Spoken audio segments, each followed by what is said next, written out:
This is 5 on your side at 6. Focused on you. Tonight, people across the bi-state are cleaning up a massive mess after several tornadoes touched down and hail pummeled towns. Thanks so much for joining us. I'm Kelly Jackson. And I'm Brent Solomon. And Allred has the night off. We start tonight with coverage with that storm damage in O'Fallon, Missouri. Some of the highest concentration of hail hit that area. Our Justina Cornell joins us live from Travers Automotive and RV Group. Justina, what are you seeing?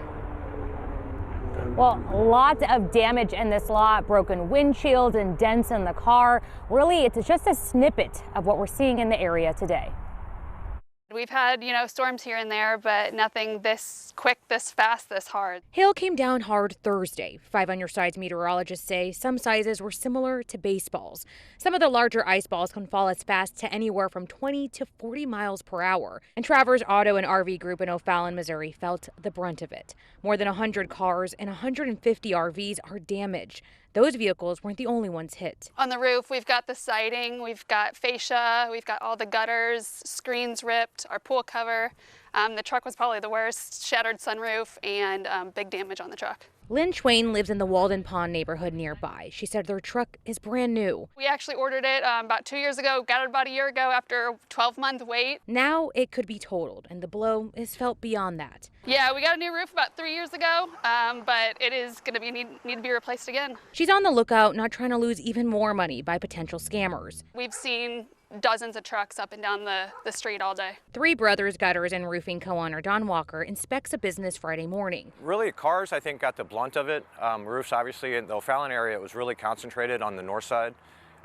Roofs were just completely demolished. He gives tips to avoid getting tricked. Red flag number one, any reputable or most reputable companies are not going to be knocking on doors. Generally, if you look at the gutters and the downspouts, they call it collateral damage. If your gutters have dents and things like that, your roof probably does too. Despite the damage, Schwain is counting her blessings. Biggest thing is that everyone's safe, so, things can be replaced, but it's good that we're all safe. As for the dealership here, the owner tells me they're bringing in new cars even today. Next week, they're going to have a hail sale, so really making the most of it. Now, if you live in St. Charles County and you have damage, you can report that.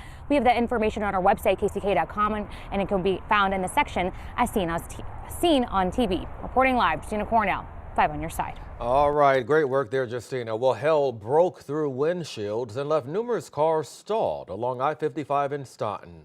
Today, 5 on your side's Tracy Henson caught up with one of those travelers who says his family had no choice but to sit through it and hope for the best.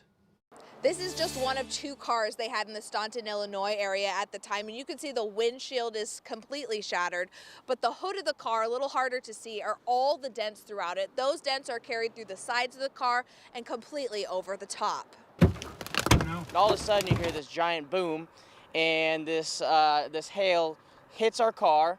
It sounded like someone took a metal bat and took the metal bat straight to your car. When you're out there on the interstate with no cover or anything, you just got to let the hail hit you, and very out there in the open, exposed to everything. They weren't alone. He took this video of cars in worse shape when the hail stopped. Probably 50 to 100 cars that their windshields have been broken through. There was a bunch of glass everywhere. Interstates are shutting down. Cars in ditches, just scattered. It just looked like a mess. It looked like almost like a tornado went through, but it wasn't a tornado. It was just a bunch of hail that hit everything. They believe this car will be totaled. In Illinois, I'm Tracy Henson, 5 on your side. Teams from the National Weather Service were out today assessing the damage in North St. Louis County. They say a tornado with wind speeds up to 75 miles an hour touched down on Lackland Road in Charlotte yesterday morning. It was on the ground for about a minute. Some homes, fences, and trees were damaged. And that was one of 5 tornadoes that hit the region yesterday. Chief Meteorologist Scott Connell. A lot different for this weekend, right? Yeah, it is going to be much quieter, but we look back at yesterday's storms that, the Charlotte one was only on the ground for about a minute. So the damage was pretty limited in that area, mostly to the fence and to some trees with some minor damage, and just rated an EF0, but still 75-mile-an-hour winds can do damage. We looked to the north, though, and we had some other spin-ups. One still under investigation up there. around the Carlinville area and just to the southwest along Shipman Road. We'll get the actual track on that, we think, a little later on this evening. But certainly we had the wind damage from straight line winds at Pere Marquette. And then this was the longest track that went south of Jerseyville. And then you had a couple more as you worked your way over north of Brighton and around Fidelity that crossed from Jersey County into Macoupin County. And of course, that damage south of Carlisle. The good news is everything is pretty quiet right now. The hail tracks from yesterday, yeah, that was the big deal, all that hail damage. A lot of expense there. We don't have anything like that in the forecast in the near term. We'll see in a few minutes with the changes that are coming this weekend. All right, Scott, we'll see you then. Tonight, a teenager is facing assault charges for shooting another teen in North St. Louis County. Police say it happened after a fight among several teens in Glasgow Village. 5 on your side's Diamond Palmer is live in studio with us. Diamond, what are neighbors saying about that violence? Well, Brent, neighbors are shocked. A 13-year-old boy is being held in juvenile custody for second-degree charges. Neighbors are concerned about where a teenager got a gun. St. Louis County Police say that's all a part of their investigation.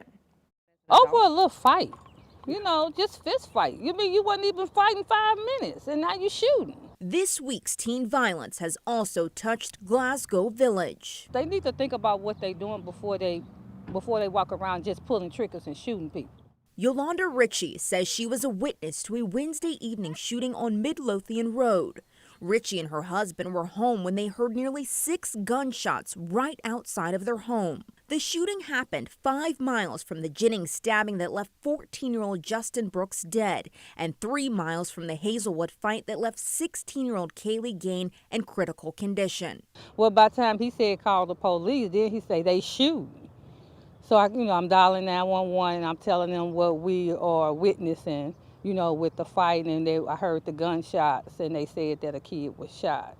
Police say several teenagers were fighting on Ritchie Street around 6:45 when a 13-year-old boy took out a gun and fired it at a 14-year-old boy, leaving him with a graze wound. Ritchie has lived in the neighborhood for 9 years and says the problem has been teens lingering after they get off the bus stop.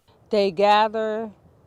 They fight at the bus stops. It's a lot going on at the bus stops. Her solution is having more police patrolling the bus stop and more involvement from the teens' parents. But the question remains for neighbors where the child got the gun. They just hanging out outside and they just getting into trouble. And then when you got parents that don't supervise their kids, what you expect to happen? Now, I have reached out to St. Louis County Family Court to see when a pretrial conference will be set for the 13-year-old, and I have not heard back yet, but we will keep you posted. Right now, firefighters are on the scene of a fire at the Ruby Tuesday in Fenton. Firefighters say a mulch fire spread to the building and got inside the walls of the restaurant. The fire is out, no one is hurt. The building has extensive damage. And still ahead, preserving the memory of a St. Louis County police officer killed on the job. The new building named after Blake Snyder. Plus, a Fairview Heights mother who lost her newborn son wins a huge battle in court. The case that could change the way preemies are fed in NICUs.